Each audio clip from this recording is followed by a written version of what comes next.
I'm not giving up, I'm not giving up, no, not me. Even if nobody else believes, I'm not going down that easily. So don't give up on me. Hey everyone, are you rad for Christ? You fired up for Jesus? Welcome back to another episode of Radical Christianity, the talk show that highlights God in action. I am Drew, your host, and it is awesome to have you join us today. Well, folks, it's that extra special time of year again when Christians all around the world come together to remember the famous words, "He is risen," to point out that we celebrate Easter because Jesus rose from the dead. He is risen indeed. So, happy Easter, folks. The first recorded Easter celebrations go back to the 2nd century, so it's a long-standing tradition. And boy, have those traditions changed over the years, right? The earliest dates and celebrations for Easter varied quite a lot, although they are all in spring, and some even say that the inspiration of the name Easter came from the goddess of spring. But it's my impression that since that goddess came long after the resurrection, it's more likely her name was appropriated. The etymology of the English word Easter indicates that it descends from the Old German, likely from the root words for dawn, east, and sunrise.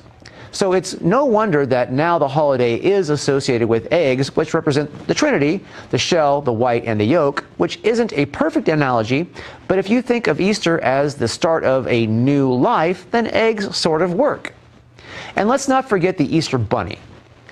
But you know, seeing as how the Easter Bunny is always bringing gifts to others, what kind of jewelry do you get an Easter Bunny for a gift? Something with a lot of carats, probably. 14-karat gold, maybe? Here's another question for you. What do you call a row of bunnies hopping backwards? Well, a receding hairline. Anyhow, one of the older traditions we still practice with Easter today is the sunrise service, dating all the way back to 1732 in Germany.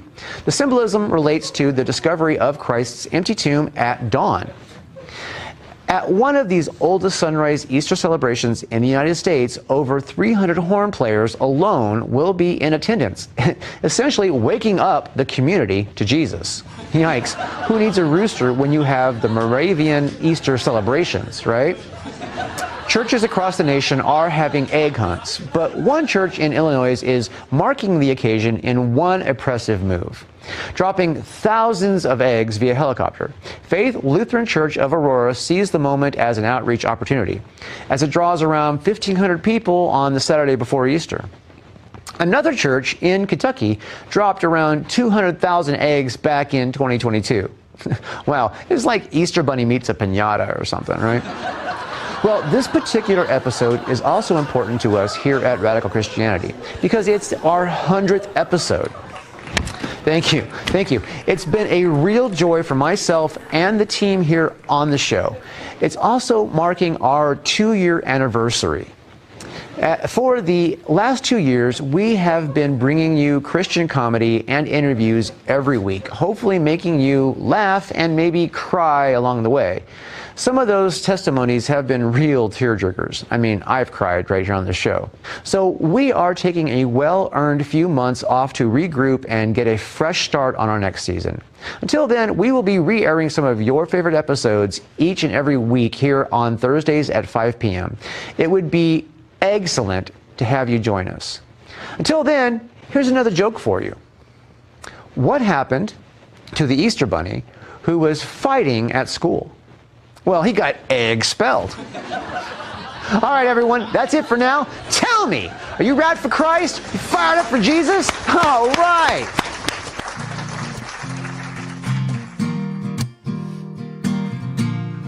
Ladies and gentlemen, got a special guest today. This is our 100th episode, so I'd like to bring on my pastor, my good friend, and, you know, he sits on the board of our nonprofit, so I would love for you all to make a big warm welcome for Pastor Shawn Beaty. Woo! Woo!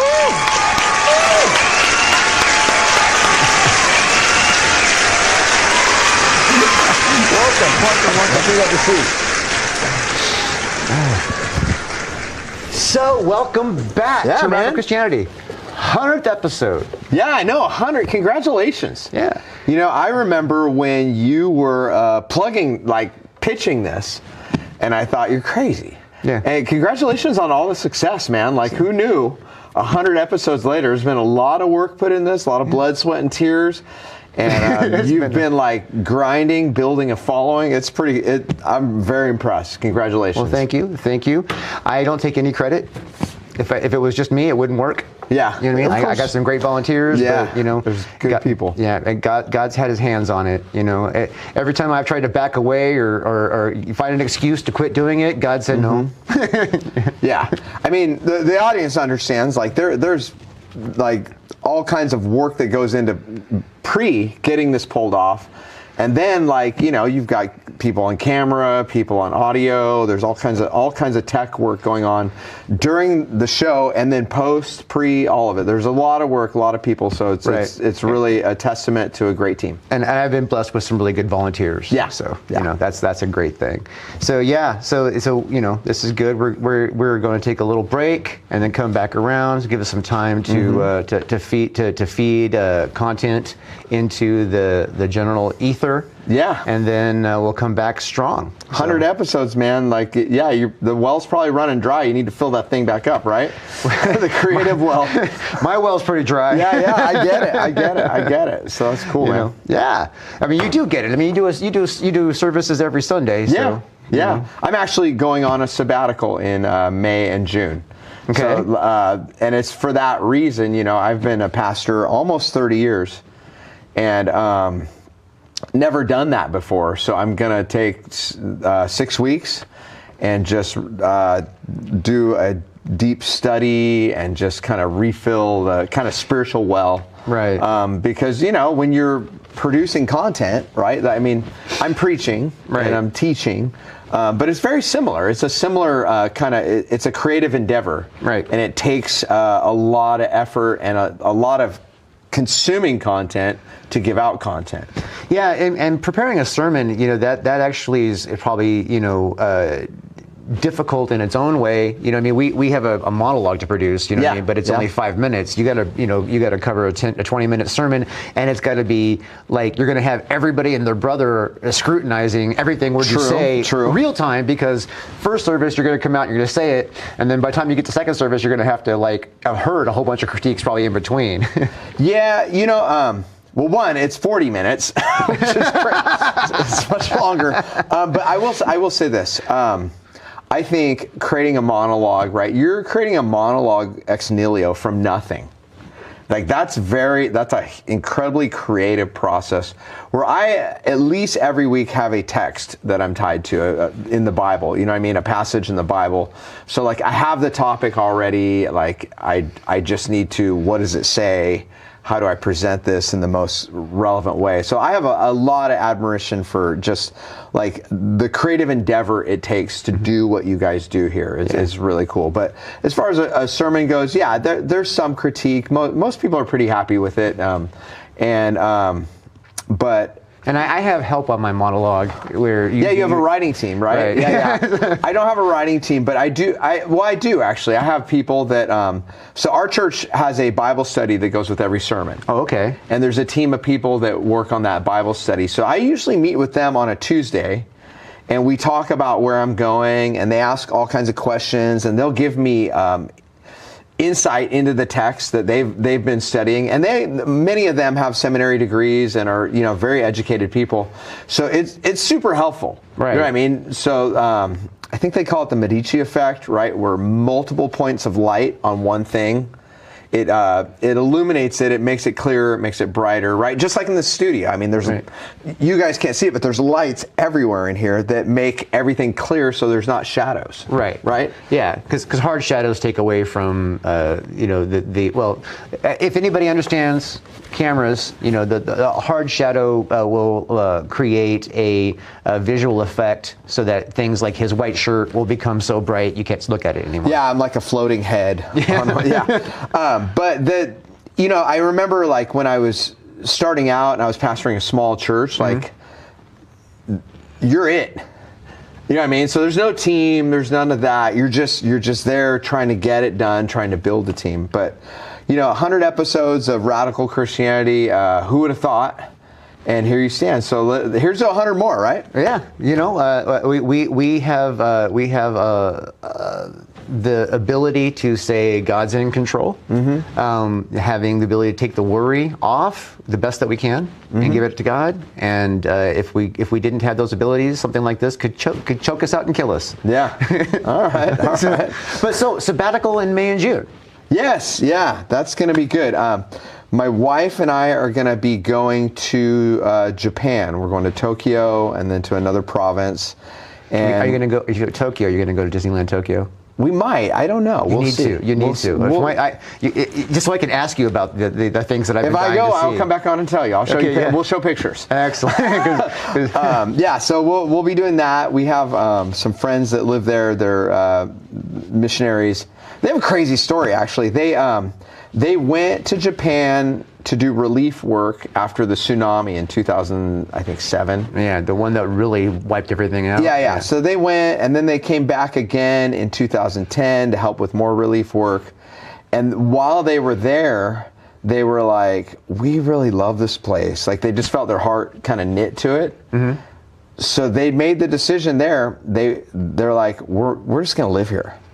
They went home. He owned a construction company. He sold the construction company in a matter of months and moved all their stuff, just moved to Japan. And they live in Japan and they do ministry there, really on their own dime, too. They're not they don't raise support. They were just members at Clovis Hills, and now they're there being missionaries. And they come back to keep their citizenship. They have to come back so many months of the year.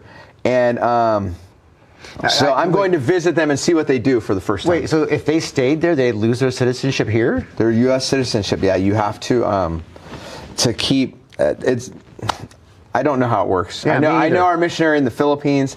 He's a Filipino national and a U.S. and he has to do the same thing. So I'm not sure how that works. So maybe it's a dual citizenship thing. Yeah, maybe it's a visa, maybe it's something with travel, but they have to spend X amount of time in the U.S. So they come back for short stints and then they go back. Okay. And it might have to do with the other country too. Who knows? Yeah, maybe that might be it. Yeah. So Philippines, bringing that up, you just came back from there, right? Yeah, I was in the Philippines back in March. And that was amazing. It's my 5th time there. I love the Philippines. I feel like the Filipino culture is so beautiful. You just like playing basketball with them. Yeah, I'm tall there. I feel like Shaq when I'm there. But one of the things I really just appreciate. So like I don't know what your ethnic heritage is. We're both just white dudes. Yeah, it's mostly Scottish. Yeah, same. Scottish, right? Mm-hmm. And I feel like Scottish culture is cool. But there's not a lot to it because there wasn't a lot to make from it, right? You know, like Scottish food, it's based on a dare. Yeah, I can't eat haggis. A dare to eat that. I mean, that's all they got, right? Because there's no sunlight. Like, they have to grow everything in the ground. There's not a lot of cattle, just sheep. Mm-hmm. Not a lot to make culture with, if that makes sense. We make golf and haggis. Yeah, we have like the Highlander. That's like the culture, you know? Yeah. Where like Filipino culture, right? They're in the islands. It's tropical. There's a lot of great foods, and they have a really sweet, hospitable culture. They love Americans. I can't tell you how many times I'd walk in somewhere and people would just be like, they just fawn over you because you're American. Like, that doesn't happen anywhere in the world anymore. Now, usually you're hated on because except for the Philippines. So that was super cool. And we did some amazing ministry. We worked in a jail on this island in the middle of nowhere, a prison, high security. That was powerful. We got to go in. I got to speak to a lot of the prisoners. We had some people. We had another guy that had been in that prison for murder, and he's a pastor now. Okay. He'd gotten out. He was there like 30-something years ago, 40-something years ago, and he got up and shared his story with all of them, and it was really powerful. And then what he did, it was kind of crazy, is at the end of the his story that he told about himself, he said, I never thought I'd be a pastor. I'd be doing what I'm doing. Like, God has just completely redeemed my life. And then he asked the prisoners who wants to receive Jesus, you know, and then he said, some of you already are Christians. You've just kind of backslidden. He goes, but God put you in this prison for this day. I want you to walk up here right now if you feel like you might be called to be a pastor. And like 19 men came forward. Nice. And then he grabbed me. He's like, Pastor, you're going to pray over them. I was like, it was a really powerful moment. A lot of tears in the room. It was just neat. Because, you see these men that have no hope. And, Filipino prison is, you don't get three meals in a bed. Like you're sleeping on the floor. Yeah, it's not America, right? Yeah, you're lucky if you get a meal. They don't have a lot of prison guards, so they actually give long-term prisoners like a giant bat, and they enforce on each other. It's a sketchy place. Yeah. You know what I mean? So there's not a lot of hope there, and to see like some hope be brought to a dark place like that. I've traveled the whole world, and I can tell you, the church gets a bad rep here in America. But like in the darkest places in the world, the only people bringing hope are Christians. Yeah. There was no like secular agency working with those prisoners. There was no one here from America, from like some group that, is a humanist group or anything like that. It's just Christians, churches on their own dime flying across the world to do that. Usually that's the case even in American prisons because, it's like, and what they say about prison ministry. Yeah. You got a captive audience. So. Exactly. And, you'll never hear like in a media outlet, you'll hear in the media outlet about, like a mega pastor having some kind of moral failing. That'll get right to the front, right? Oh, yeah. If it bleeds, it leads. It's that kind of thing. But you'll never hear about all the good, the millions of people doing good every day in our own country, let alone around the world. When there's a natural disaster, like when Haiti had that earthquake in the 2010s, I was there when the UN left. And you know who was left to take care of the people? Local churches. American churches, European churches, like we were all there, boots on the ground, and you'll never hear about that. Yeah. You'd never hear about that. You never hear about how many Christian groups are working in our state prisons right now. No. You'll only hear about, one sinful man that screws up instead of all the good that's going on. Well, we do try to highlight that a little bit. We've had a couple of guests that have prison ministries. But that's why this is an important work. But like in all the major media outlets, you're just going to hear the bad stuff, right? Yeah. Because that's what gets ratings. Well, yeah, bad stuff and that one feel-good story that like has no weight at all. Yeah, that happens every now and then. The squirrel on skis. Exactly.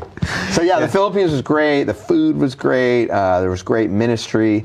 I spoke in a church that was literally, it was just a hut. Like there was no walls. It was just out in the middle of the jungle. There was this tiny little village there, and this guy, left the big city and moved out in the country to tell people about Jesus. And we just showed up and kind of helped him with his church. Do you think that areas like that where they're extremely rural, they're in the middle of the jungle, people don't have TV, they don't have radio, you know what I mean? They like that.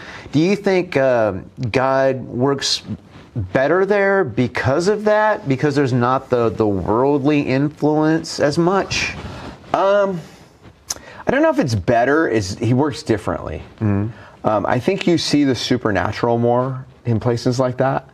Like you see like miracles are more prevalent. Evil things supernaturally are more prevalent in places like that. Right. And they have their own set of issues, right? There's like grinding poverty has a brokenness to it that warps the human spirit as well too. And or someone that is making 7 figures and lives in air conditioning and their life is posh. That has a element that breaks you spiritually as well too. They're just different, if that makes sense. Yeah. So well, there's a difference when you feel like you don't need God. You know what I mean? It's kind of hard to connect to him. Yeah. Yeah, but when Jesus is all you got, you know what I mean? There's a greater joy in the believers in those poorer countries for sure, though, where we're like still kind of reaching for what we don't have that we see other people have. Yeah. And it really kind of robs our contentment, I think. Yeah, my best experience with that would have been like high school spring ministries to, Ensenada and that greater area. Very similar, too. And the poverty level was extreme there. Yeah. It's like not even as bad now as it was then. I mean, sure. Everybody lived in houses they makeshift out of, tarps and tarps and plywood. cardboard. Yeah, cardboard, yeah. Yeah. And when you would drive up, you'd just look like a big pile of garbage until you got in there and you're like, oh, well, these are actually homes. Yeah. Yeah. Baja California has been developed a lot more. That poverty is still there. It's just among wealth as well, too, right. if that makes sense. Oh, no, the disparaging of poverty is probably greater now there. But like I remember, we're about the same age. Right. I grew up in San Diego, so we went to Mexico a lot, and it was just a grinding poverty. Right, very, very harsh. And the people there were just like so happy that somebody would bring a soccer ball. Yeah. To play on the ground. Yeah. And they'd be all football. You know what I mean? Our youth group works in Rosarito with a church there, and they have a ministry. There's people that live at the dump. Like there's a whole community that lives at the dump. Oh, they're living right with the resources. In the dump, yeah. And that's how they eat. That's how they, you know what I mean? And that little poor local church in Tijuana or Rosarito is ministering to people like that. It's as poor as you can get. You live in a dump in Tijuana, Mexico. You know what I mean? So that's a beautiful thing. Again, the world will never hear about that little church in Tijuana that's poor as dirt, ministering to people even poorer than them. Right. You know? Yeah, I mean, that's a sad thing. Yeah, I mean, that's a sad thing. The way that our world is, is so encompassed with distraction and personal gain as an objective. Yeah,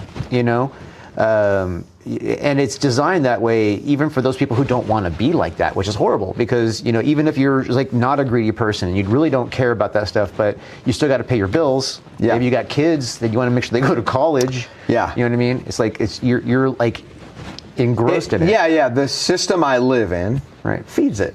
Exactly. You know what I mean? And like I think the best thing that we can always do is just like admit it. You know what I mean? That like, hey, we all are broken. We all live in broken systems. I'm far more wealthy than, say, someone living in a dump in Tijuana, but I'm just as broken. I'm clearly no better. Sin has separated me from God. I just have a different version of it, but it's still the same strain. Yeah. Do you think that we could actually be more broken because of the environment we're in? Yes. I think money and comfort have nothing to do with the level of brokenness, because I've met some really wealthy people that were twice as broken as some of the poorest people I know. But I've also met really poor people very broken too. Yeah. So sin is interesting because it is no respecter of persons. Yeah. You know what I mean? It doesn't matter if you're a billionaire or you have nothing. It will wreck you in the end. Well, the one thing that that if I was going to have to pick one thing that God was teaching me with this whole endeavor was to really learn the nature of the Christian body.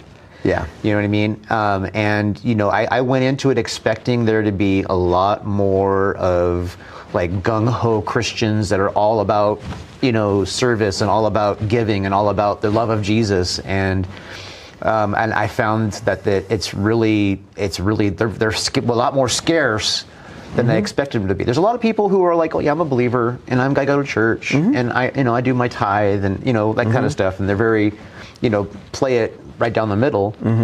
They serve a little here, they do that, but it's all kind of safe. You know? Yeah. And and then when it comes to, it's just the thing that just shocked me the most was that the statement in the Bible that the love of money is the root of all kinds of evil was more true and evident than I had ever seen in my entire life. And I was like, it just shocked me and it pulled me back. And it's like, that's why I think like areas like, where they have extreme poverty, you know what I mean? Where the the love of money is still the love of money, but they've learned to live without any.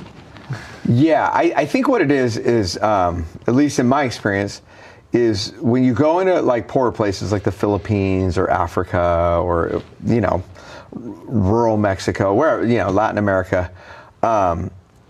So poverty can help you become more content, if that makes sense, with nothing. Like you're okay. In some ways you're happier. That's not a thing that gets you. But what happens to them, so they can in some ways be happier. Where, like, you know, we could be, again, someone could be making 7 figures, living in air conditioning, driving, you know, the nicest cars, eating at the best restaurants, traveling, and be incredibly depressed. I've seen a lot of it right here in our own town. Right? Sometimes more so. It's interesting, and I think it's because they have all those things and it didn't do it. Right. They thought all this stuff was going to fill the hole. Yeah.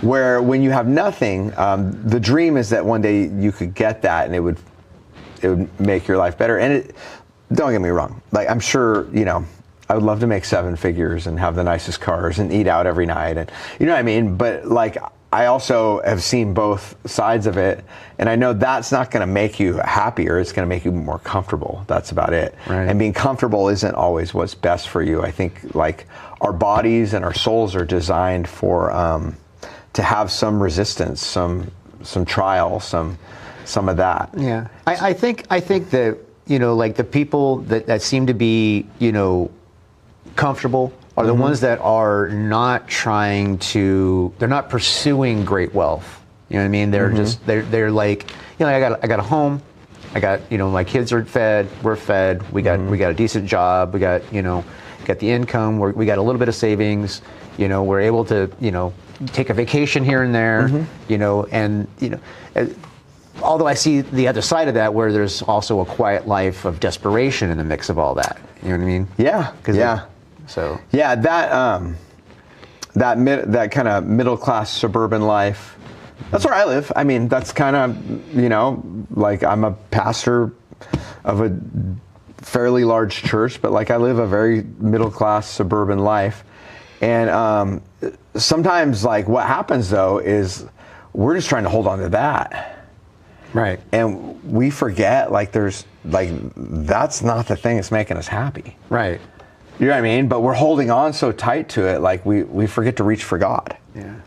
And I've been guilty of that, right? Like, so, like, whether you're in extreme poverty or you're middle class or you're very well off, when you let your surroundings dictate who you are, and hold it, and, you know, when you're in extreme poverty, you want to get out of that. When you're middle class, you're trying to either hold on to it or climb to the next one, right? And then when you're wealthy, you're like, well, where do I climb? Maybe power. But even if you have that, right, you're just trying to hold on to it, and you forget, like, all of this is temporary. Right. It's all temporary. So, yeah, I love to travel to overseas to some of these third world countries, because it really gives good perspective. There is a lot of contentment in that, but also, like, in grinding poverty, like, I also know, like, okay, well, that kid can't read, he can't go to school. He might have ate like once in the last 3 days. Yeah, and hasn't seen his dad in 5 years. Right. And there's a brokenness in that. You know what I mean? And there's you know, there's corruption in the system, where they somebody comes down the street and they have to go hide, or they get beaten up and locked away, or something and crazy. there's like, in extreme poverty, there's also, like, another level of brokenness with sexual abuse, and I mean, it's in every socioeconomic, but, like, there's no recovering from it. Right. When you're living on $1 a day. Right. They don't that trauma continues to take you down. Yeah, they don't have any anti-sex trafficking groups over there that are helping like we do have exactly, here. Yeah. Or a therapist or a pastor to talk to, or you know what I mean? Like, there's not the support network for when they hit a trial. Right. Where like if you're middle class or you're wealthy or you're even a poor American, there's a giant support network for us. So seeing that always inspires me, you know, because what I do see in those places is the only place where it's getting better is usually wherever the church is. Wherever there's a local church, wherever Jesus shows up, it gets better. Well, that seems to be the truth from the beginning, you know. I was in India once. This is a crazy story. And they took me to a leper colony, which I didn't know those exist anymore. Yeah, I thought they were pretty much eradicated. No. They got them in India. Showed up, bunch of people with leprosy, which leprosy isn't as contagious as everyone thinks. Like, it, you know, I found out, like, you're fine, you're not going to get it. Like, I was hugging them, shaking hands with them, all that. But in the leper colony, it was really cool, is this guy grew up in that colony, and his parents had leprosy, but he didn't. They died, and he got adopted out of the leper colony. He was in an orphanage. The orphanage led him to Christ, discipled him. When he turned 18, he married another girl in the orphanage who was also her parents were lepers that died from another colony. The pastor of that orphanage sent them back to his leper colony. He started a church there of all lepers and some of their family, because not all their family has leprosy. And then he got these looms donated from Japan, actually, ironically. And he started teaching some of the children of the lepers that didn't have leprosy how to work a loom, and some of the adults. And they started making these beautiful blankets. And he started selling these blankets all over the world. And no one's getting rich off it, but here's what I could tell you. When I went in this leper colony, every leper had a home now. There was a medical center in the middle of it. There was a church there. And basically, within 2 generations, leprosy would be eradicated from that colony. And no one would ever die of leprosy again in that colony, and no one had to beg ever again. Which, like, this is the power of the gospel. This is what happens when Jesus gets a hold of someone, a radical Christian, is they change the world. And you know, you're not going to get a lot of credit for it. You're just going to keep grinding, and God at the end is going to say, "Well done, good and faithful servant." And that's when you're going to get your reward. I mean, you know, I try to push back against credit if I deserve any, or someone says I deserve any. I try to, because it's not that I want my reward in heaven, but it'll be better. Yeah, well, yeah. I you know me. I'm cool with chilling in heaven's trailer park. You know what I mean? I'm like, fine. Because as long as I'm in there, you know what I mean. But the thought process of taking the credit away from God. Yeah. That's the part that gets me. It's not about where my reward is going to be, so much as is who really deserves the credit. Yeah. You know what I mean? Yeah, exactly. And Jesus does. Like, that guy went into the colony and he brought Jesus there. And if he just moved in there, he just would have brought his brokenness and his sin. And if I moved there, I just would have brought my brokenness and my sin. But when I bring the gospel, the good news, and, you know, that changes everything. And you just see, it's a kind of a sociological principle, is wherever the Christianity shows up, like, all boats rise with the tide. And nobody tries to, I mean, well, not nobody, but sometimes, you know, it's like if there's not somebody trying to exploit the situation, you know what I mean? Then the almost the pureness of that local element of the overall church, you know what I mean, has its own, the correct design. Like almost closer to the early church, you know what I mean? Like I was reading and I keep forgetting that some of these things that, like the design of the church, you know what I mean, is something that we ignore in modern society. I mean, they basically lived like a commune where everybody shared everything, you know what I mean? In Acts, it's like, you know, it's like nobody owned anything. It's like, well, that's in Acts 2, right? Yeah. By the time you get, though, like, you get like to the book of Corinthians, right, and Paul probably wrote that 15 years after, maybe 18 years after Christ's death, right? They've screwed it up. Oh, yeah.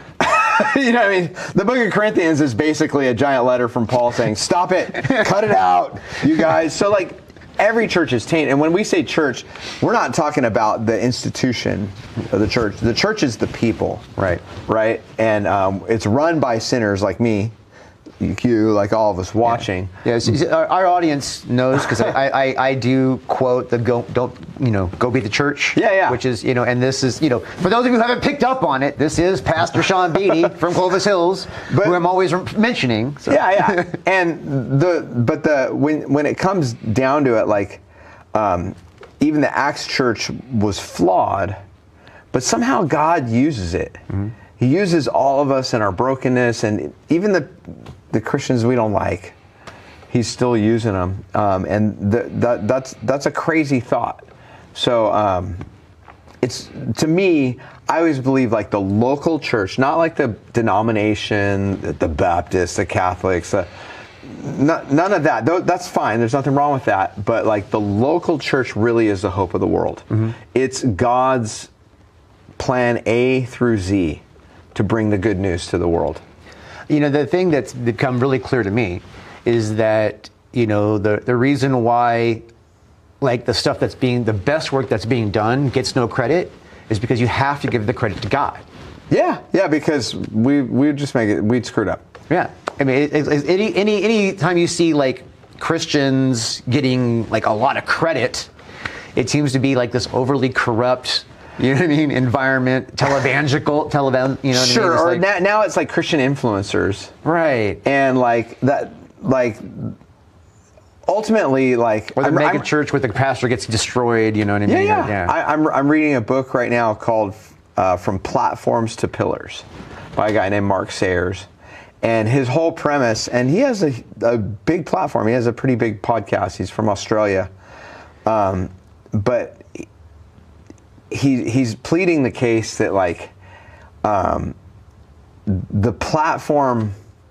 Having a big platform doesn't really do anything for you or for Jesus.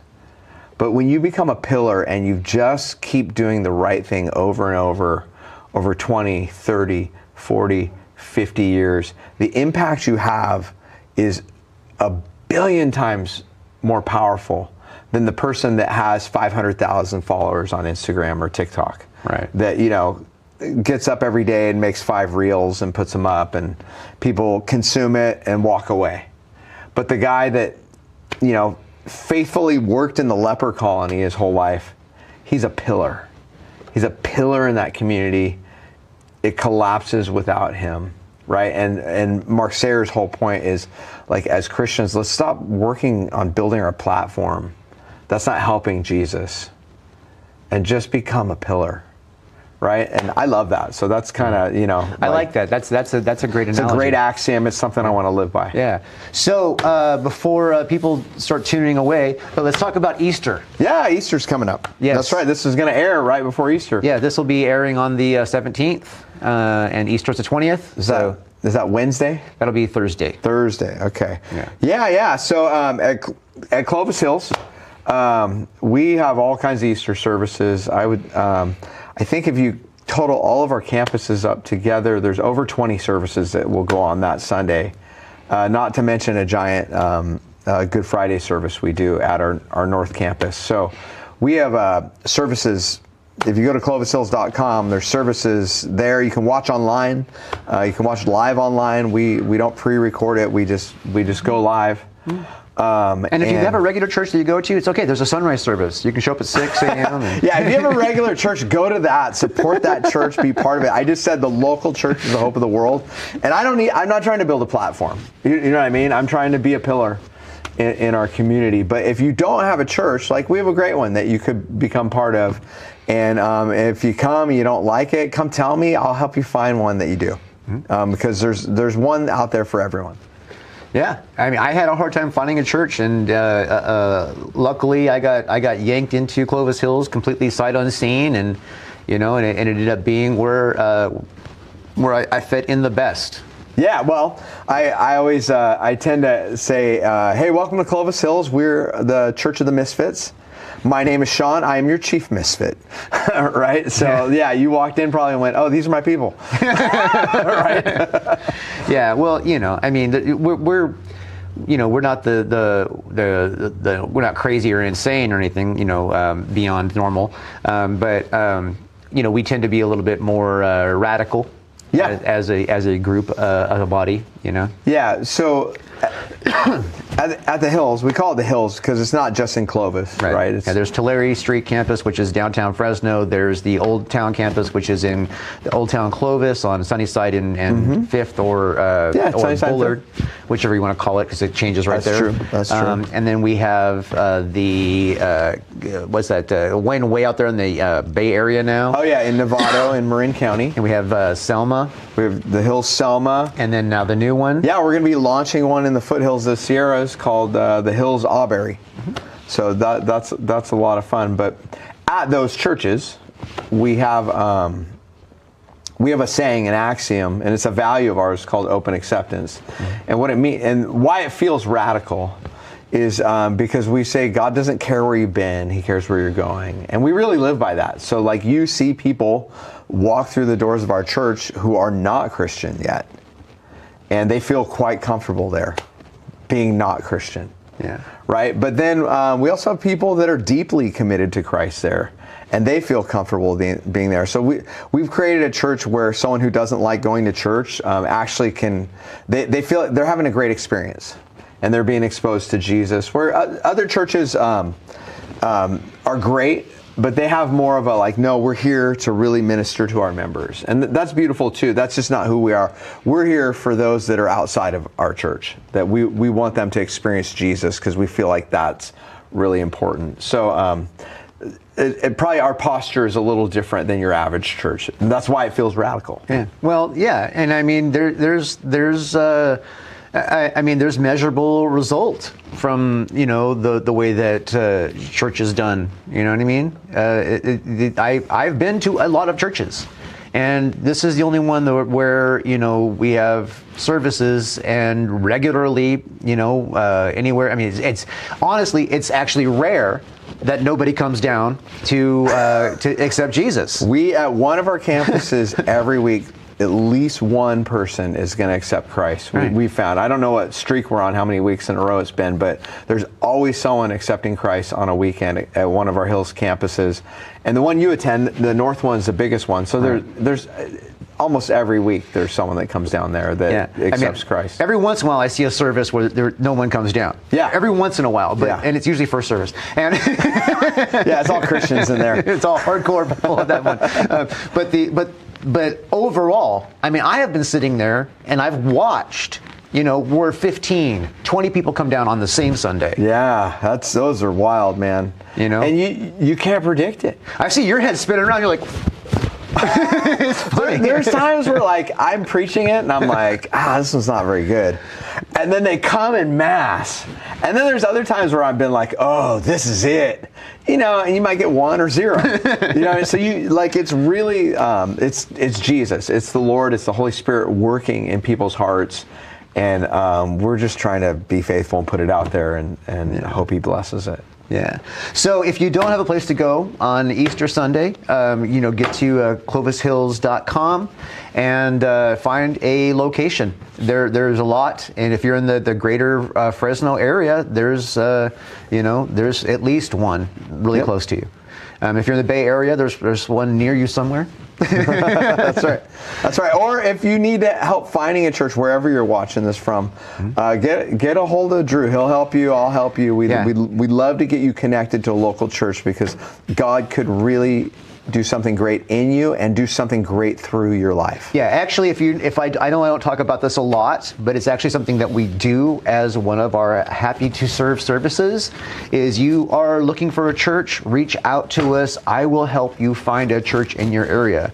Believe it or not, there are a lot of people who are in the Bible Belt who cannot find a church that they feel comfortable going to. Yeah. And I have lost count on that. I have to go and look at the stats, but the numbers were way too high to remember. Yeah, it's really cool. Anyway, let's talk about sweet Kelly Beaty. Oh yeah, my wife. Yes. How is she putting up with all your radical behavior? So she's doing good. She's going to go to Japan with me, which is great. But for viewers, like just to tell you a little story about my wife. So she has a terminal brain cancer, and she was 6 years ago diagnosed with this kind of about a lemon-sized tumor in her brain. And they told her she had 9 months to live, and they were going to do an emergency surgery and take as much of it out as they could. But it was a very aggressive, rare cancer. It's called glioblastoma multiforme level 4, right? Most aggressive, I guess they said, and she probably had 9 months to live. Well, that was 6 years ago. She's still here, and it hasn't progressed for. Well, we know why. It's just been a miracle. It's been really, really a blessing to have her. So she has, every day is a gift for her. Like she kind of lives her life that way, which like most of us we're always thinking about tomorrow. What are we going to do in the future, and who we're going to be, and how we're going to retire, how we're going to do this, or what our kids are going to be. And sweet Kelly Beaty wakes up every day going, I can't believe I get to live today. That, in many ways, I think is a gift that none of us experience. A lot of us think the opposite. It's like, I gotta live today. Yes, 100%. Me, you know what I mean? So like, it's a really refreshing thing to see her live life differently, and people are drawn to it too, because like she can't work anymore. She's got a disability. And she's always really been into fitness, and working out has been hard. But she figured out she can swim, right? Because she's weightless, and so she goes to the pool every day, and she swims 3 or 4 miles. She's a beast when it comes to that. She can't walk 3 or 4 miles, but she can swim 3 or 4 miles. And what happens is, because of her disability, she starts talking to people, and people ask her, about her disability, and then she tells them about her brain cancer, and then they're always like, oh, I'm so sorry. And she goes, no, I was supposed to die 6 years ago, and really I'm just a walking miracle, and God has been so good. And she gets to like really pour hope into people. And then and she always invites them to church. And like there's 2 things about people with brain cancer. One, you can't win an argument with them, or you're a monster. Right? So like I can't argue with my wife anymore. I'm just like, yeah, you win. But like if she invites you to church, you're going. You're like, yes, I'll go with you. Like, or else you feel like a monster. So she's always bringing people to church. She's always just pouring life into people. And she, if there's something on her bucket list, I'm figuring out how to help check it off. You know what I mean? Because we just don't know how many days we have with her, and we want to make every one of them as full as possible. Yeah. So we have a little bit of time left. I wanted to circle back around, 'cause I think last time you were here, I think we might have mentioned, I know we had this conversation at some point, I thinking it was on the show, about her going out of the country. Oh yeah. Without you. Yeah, that's right. And you were about panicked. I can see it on your face. You're like ready to sweat yourself to death. Yeah, she went to Africa. She went to Malawi. That's the poorest country in the world, actually. And she worked in the prisons in Malawi, in the poorest country in the world. And the funny part about sweet Kelly Beaty, just the way I think when you have a terminal illness like that, is we all worry about her, and then she goes, well, what, am I going to die? You know what I mean? And you're like, I guess you're right. So, and yeah, she's going to Brazil to work in the favela. I believe it's called favelas. It's kind of like the poorest neighborhoods of Rio de Janeiro. She's going in August to do that. And she's going to share her story, and yeah, she's crazy. So I got to ask you this. How humbling is it to have a wife that masters the absolute surrender thing? Oh, for sure. And you're the pastor of a church. Yeah, like she understands surrender far better than me. She knows Jesus far better than me. I'm I admit that in the pulpit all the time. And that's okay, because we've all got to have people to look up to, right? So that's someone I definitely look up to spiritually and aspire to be like. And I get to live with her. Yeah. So that's the good news. Yeah, I've seen her out and about being the church on occasion, and she doesn't, we've never like socialized other just a couple of here and there's, so she's not like, oh, Drew, how you doing? She's all like, you're at Clovis Hills, right? I'm like, yeah. I had someone call me once, and they were like, Shawn, I saw Kelly, and she was like helping this homeless guy into her car. Isn't that dangerous? And I was like, is she gonna die? Like I can't stop the woman. Do you know what I mean? So she's gonna do what she needs to do, and she lives a really at this point a fairly fearless life. That's a gift, I think, that the rest of us, like the more you get to know her, you envy it in so many ways. Yeah. Yeah. Yeah, and every Sunday that I'm there, I see her standing outside the door greeting people. Yeah. If you come to the North Campus, you'll meet sweet Kelly Beaty. That's probably, besides meeting Jesus, it's going to be the probably second best experience of your life. He's not biased at all. Yeah, exactly. All right, so what's coming up for Clovis Hills? What's other than Easter? What's a big thing happening? Yeah, so in August we open our campus in Auberry, so that'll be a lot of fun. We're building a youth center right now at our North Campus. We are growing leaps and bounds at our other campus, our Tulare Street campus here on the west side of downtown Fresno. Last week we fed 1,000 people in that neighborhood.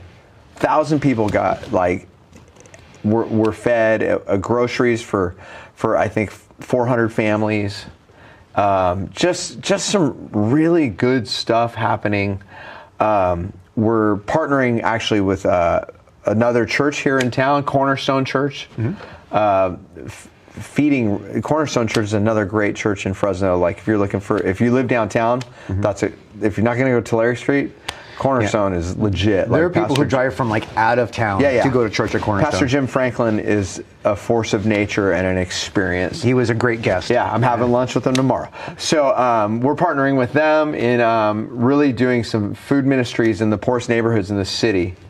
And it's beautiful when two large churches from different denominations, like opposing denominations in many ways. In fact, I love that because you guys are Baptist at Clovis Hills, and they're Pentecostal. Yeah, Assembly of God, Pentecostal. Yeah, and that's actually my background on both sides. Because my father was Southern Baptist, and my grandparents were Assembly of God, which makes me Baptist-costal. Baptist-costal, yeah, and I tend to be Baptist-costal too. I feel like it's a beautiful thing because Jim is the same way. We just care about the name of Jesus getting out there, and we don't care what flavor of Christianity it is. It's just making sure that everyone possible could claim the name of Jesus for salvation, because really sin.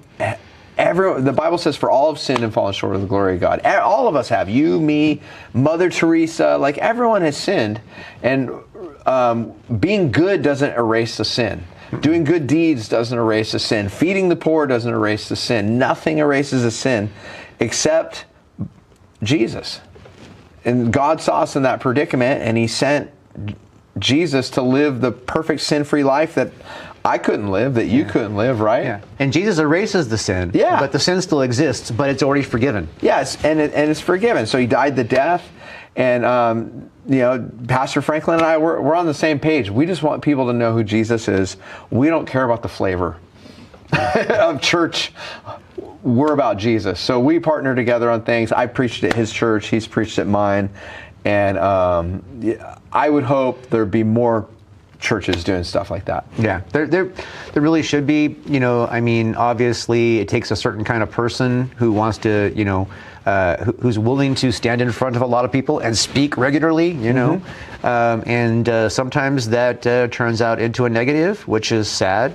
But that's the downside. You know what I mean? And you can't stop the enemy and his attacks, but if you learn that the focus is on Jesus, and that's where the focus needs to be, everything else falls into place in your life. Yeah, and if Jesus really is Lord, you'll lay down your political agenda, and you'll take up what he wants, you'll lay down all kinds of agendas you have in your life, and Right. and your life will be better for it. Yeah, and you know, I always challenge my audience to pay attention to where their love is. You know what I mean? Like, you know, I recently just was going through Luke 3, and you know, John the Baptist, you know, kind of like woke me up to like the obvious message. You know what I mean? Like, if you got 2 shirts and your neighbor has one, doesn't have any one, you give them the shirt. You know what I mean? That is not just about shirts. That's in relation to everything. And then here's the thing: it's like, well, you don't want to give them your shirt. Well, do you love your shirt more? Or do you love Jesus more? Yeah. You know what I mean? Simple discussion, undeniable, clear-cut message of where your heart is with Jesus. And, your heart is where your treasure is. And yeah, exactly. But I mean, you got to be, if you when you draw the argument out, you know what I mean? It's like I've had that discussion with a few people. I told you I was blessed enough to be invited to the 3 Lutheran churches men's retreat. Yeah, that's pretty funny. Yeah, and I got to reference that a lot, and you would see people's face be like you can see immediately them questioning everything in their life and what are they putting the priority over long-haired Jesus. TV host.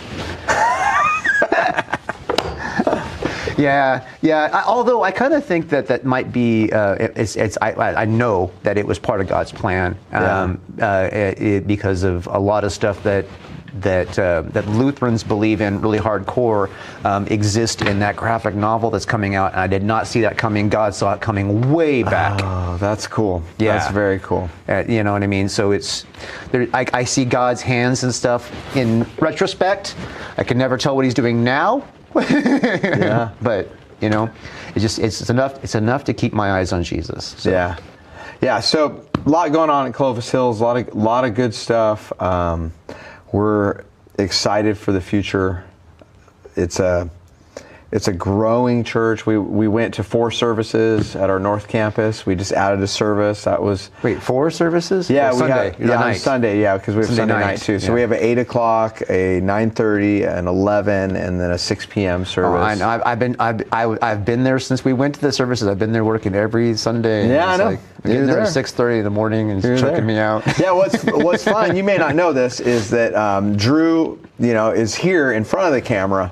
On Sunday mornings, he's gracious enough to get behind a camera, actually, and he's running one of our cameras, and that's like a real sign of humility, right? A guy that spends a lot of time in front of a camera has no problem being the guy behind the camera too, and that's a beautiful thing. You know, I'm grateful to be, you know, just part of the circus. Yeah. All right, well, we are now out of time. Shawn, thank you for coming. Oh, man. You know what we say here? Definitely rad for Christ, definitely fired up for Jesus, There you go. and that's what we love to see, man. God bless you. Well, congrats on the 100th episode. Thank you very much. All right. Cool.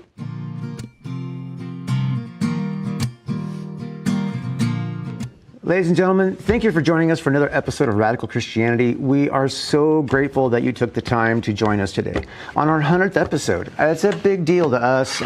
We've been plugging away at this show for over 2 years now, and it has been a labor of love. And we're grateful that you have taken this journey with us. Thank you for being gracious to my pastor and good friend, Shawn Beaty, the doctor, Shawn Beaty. Not medical doctor, we're talking about PhD. For those of you who had made the connection. Anyway, talking about connections, I'd like to talk to you about the one that needs to make a connection with Jesus Christ right now. I know you're there. It's like not even doubtful in my mind that watching this show right now, you felt the tug. There's things that have been said, maybe you felt things, you know what I mean? Jesus is reaching out to you. And it is just so easy to say yes to Jesus. It's like the easiest thing to do, you know. All you got to do is just talk to Him, open up a dialogue, start your relationship with Him, and say, Jesus, I need you. Come into my life. Turn me into the person that you designed me to be. Or something along those lines. It's really not complicated. You just start talking to Him. Tell Him what's on your heart. You know, tell Him what you feel. Tell Him what you think. Tell Him why you think a relationship with Him is probably a good idea. Tell Him that you're afraid, that there's these other things that you're scared of that you don't know. But really, don't let the world get you caught up. Don't let rules or regulations get you caught up. Because it's really about a relationship with your Creator through His Son, Jesus Christ. It's so simple. It's just like too simple for words. That's why little kids understand it way better than we do, because it's just simple. We try to complicate it and make all this other stuff on it, but really it's just simple. It's like God loves you and he wants you to know him and he wants to know you. It's really so simple. And I encourage you to take that leap of faith, to take that step and say, God, I trust you. I believe God rose you from the dead. I believe that Jesus was rose from the dead. I believe that he is Lord. And you know what? That's all you need to really say and believe. And because in Romans 10:9, it does say that if you declare with your mouth that Jesus is Lord and believe in your heart that God raised him from the dead, you will be saved. And it says that in the Bible. I'm going to hold it to it, you know.